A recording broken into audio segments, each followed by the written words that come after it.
हाँ, आप पढ़ेंगे दूसरा थिस्सलुनियों 2 अध्याय उसकी 3 और 4 आयत। किसी रीति से किसी के धोखे में न आना, क्योंकि वह दिन न आएगा जब तक यस यस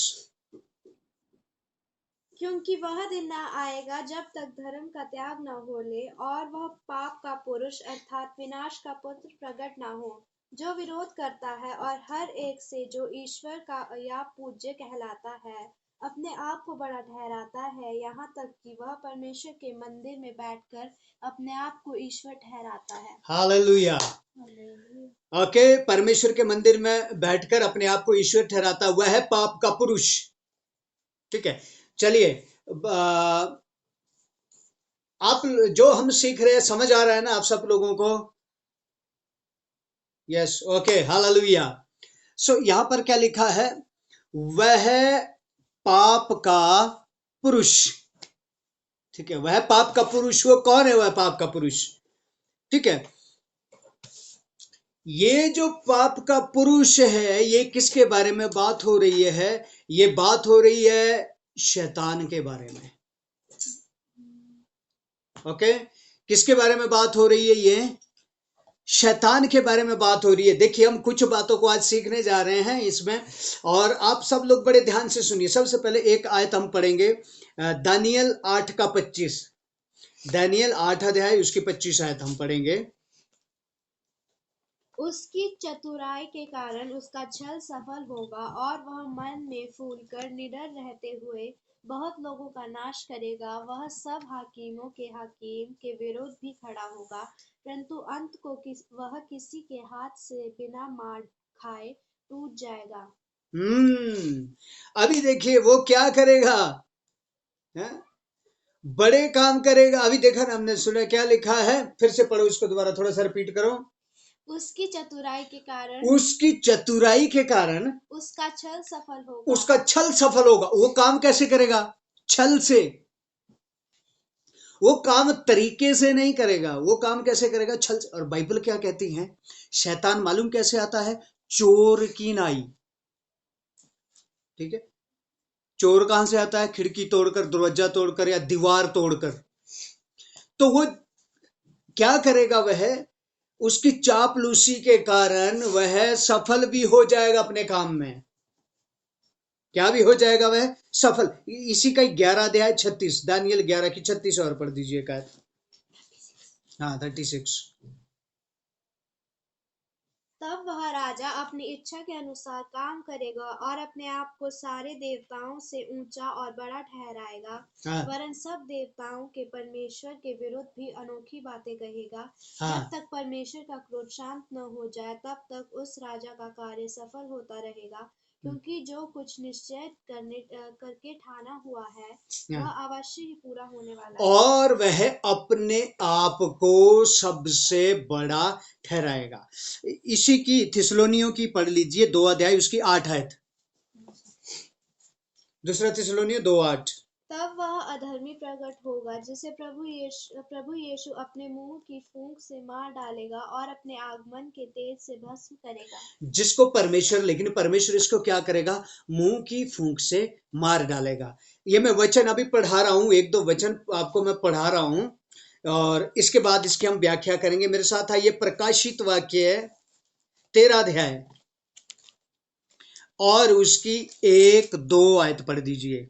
तब मैंने एक पशु को समुद्र में से निकलते हुए देखा, जिसके 10 सींग और 7 सिर थे। उसके सींगों पर 10 राजमुकुट और उसके सिरों पर परमेश्वर की निंदा के नाम लिखे हुए थे।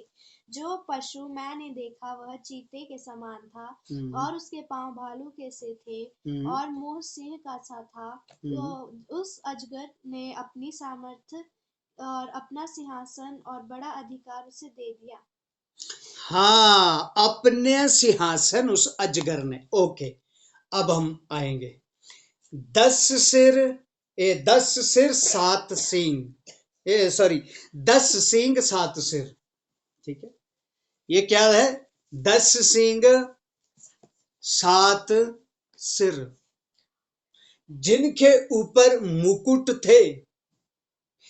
10 सिर का, अभी बड़े ध्यान से आप लोग सुनना, ये जो 10 सिर 7 सिंग है ना, बाइबल में प्रकाशित वाक्यों में ज्यादातर जो भाषा लिखी गई है ना, वो थोड़ा उदाहरण से लिखी गई है। कैसे लिखा गया है, एक उदाहरण दे देते। ये 10, किसी का माइक ऑन है? 10 सींग 7 सिर का मतलब है, 10 सींग का मतलब है 10 राजा, और 7 सिर का मतलब है 7 देश। ठीक है, 10 राजा और 7 देश, राइट। ये जो 10 राजा है, इनमें से 8 हो चुके हैं।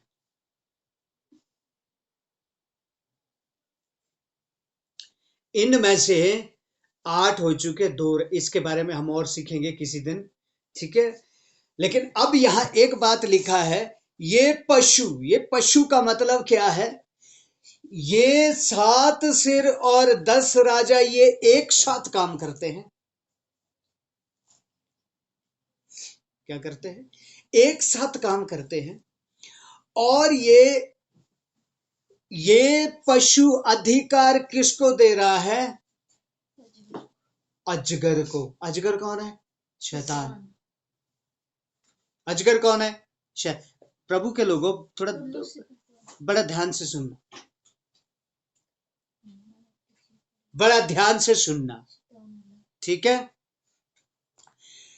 ये क्या है? ये सारे किसको दे रहे हैं? अजगर, वो पुराना सांप, इब्लिस, राइट, इब्लिस। उसको, शैतान को क्या दे रहे हैं? ये अधिकार। और अब ये क्या हो रहा है? ये अपना अधिकार उसके हाथ में दे रहे हैं, और अब वो अपनी सामर्थ्य इनको दे रहा है। समझ आ रहा है? हालेलुया, समझ आ रहा है? अब वो अपनी सामर्थ्य इनको दे रहा है कार्य करने के लिए। अब शैतान ने जो कार्य करना है, वो करना कैसे है? वह इन अधिकारियों के द्वारा कार्य करेगा। ये अधिकारी कौन है? जो देश के बड़े बड़े अधिकारी हैं, ठीक है, बड़े बड़े लीडर्स लोग हैं। अब इसके लिए, अभी मैं थोड़ा उसके बारे में जाएंगे हम। इसके लिए 17वीं शताब्दी में 1772, आई थिंक, यदि मैं गलत नहीं हूं, 72 73 ऐसे कुछ है ना, इसमें एक ऑर्गेनाइजेशन शुरू हुई, जिस ऑर्गेनाइजेशन का नाम था, एक सोसाइटी बोलेंगे, उसका नाम था इल्यूमिनाटी। ठीक है, उसका नाम क्या था? इल्यूमिनाटी।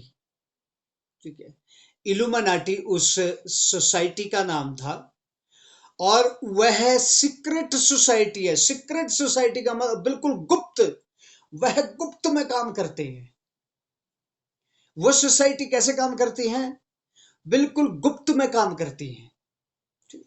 और 17वीं शताब्दी में उसने इतना काम नहीं किया, लेकिन 18वीं शताब्दी भी क्या है, 19वीं शताब्दी में वह पूरी रीति से अपने कार्य में आ गई। जैसे जैसे टेक्नोलॉजी बढ़ गई, वैसे वैसे वह पूरी रीति से कार्य में आ गई वो सोसाइटी। सो उनका क्या नारा है? देखिए, बड़े ध्यान से सुनना। उनके कुछ एजेंडे हैं, उनके कुछ रूल्स हैं। तो उनके रूल्स क्या है? थोड़ा ध्यान से सुने। 1 currency, 1 world, 1 religion, ladies first. ठीक है, जो मेन, देखो, वन, पहले इनको सुनो, क्योंकि उनके कम से कम कोई 14-15 रूल्स, बल्कि जो जानता है वो देख सकता है, उसमें बहुत सारे रूल्स हैं, लेकिन मेन जो बड़े क्या है, बड़े ये 3 है। क्या है? 1 करेंसी, 1 वर्ड एंड 1 रिलीजन। इसका मतलब है एक ही पैसा, अभी हिंदुस्तान का पैसा अलग, नेपाल का अलग, अमेरिका का अलग, हर एक देश का अलग, पाकिस्तान का अलग, अलग अलग पैसा है ना। यहाँ का पैसा वहां नहीं चलता, वहां का पैसा यहाँ नहीं चलता, वो चेंज करना पड़ता है, तब जाके चलता है, राइट, ऐसा है ना। सो अभी इनका रूल क्या है, पूरे वर्ल्ड में एक ही नोट चले। जो नोट इंडिया में चलेगा वही पाकिस्तान में चलेगा, वो अमेरिका में चलेगा, इंग्लैंड में चलेगा, नेपाल में चलेगा, भूटान में चलेगा, जिस भी देश में जाओ एक नोट चले। और दूसरा क्या है इनका, वन वर्ल्ड।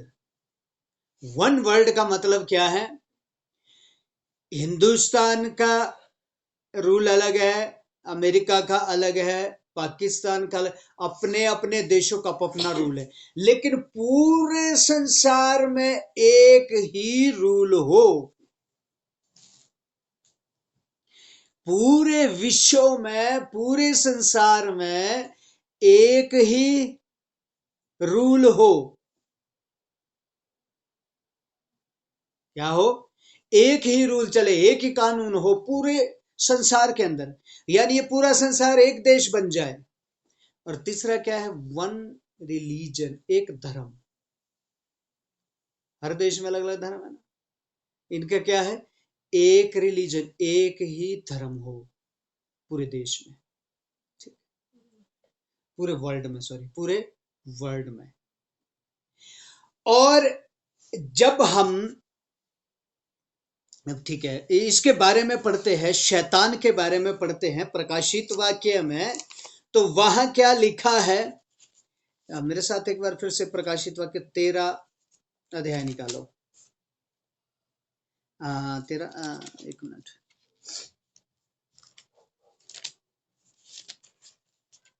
कहाँ गया, 14, ओके, राइट, मेरे साथ 13 अध्याय निकालो और उसका 11 आयत से पढ़ना शुरू करो। पढ़ो। फिर मैंने एक और पशु को पृथ्वी में से निकलते हुए देखा, उसके मेमने के से 2 सींग थे और वह अजगर के समान बोलता था। वह उस पहले पशु का सारा अधिकार उसके सामने काम में लाता था और पृथ्वी और उसके रहने वालों में से उस पहले पशु की जिसका प्राण घातक घाव अच्छा हो गया था पूजा करता था। वह बड़े बड़े चिन्ह दिखाता था, यहाँ तक कि मनुष्य के सामने स्वर्ग से पृथ्वी पर आग बरसा देता था। बस रुकिए जरा एक मिनट। अब एक पशु कैसा है, मेमने के समान। बाइबल में मेमना किसको बोला गया है, यीशु मसीह को। यीशु मसीह को क्या बोला गया, मेमना। अब एक पशु और है, वह किसके समान है, मेमने के समान। वह चमत्कार करते हैं, मतलब इसका मतलब क्या है, वो यीशु का डुप्लीकेट काम करता है, यीशु बन के रहता है और लोगों के सामने बड़े बड़े काम करता है, अद्भुत काम करता है और बहका के रखा हुआ है लोगों को। आगे पढ़ो। वह उन चिन्हों के कारण जिन्हें उस पशु के सामने दिखाने का अधिकार उसे दिया गया था, वह पृथ्वी के रहने वालों को भरमाता था और पृथ्वी के रहने वालों से कहता था कि जिस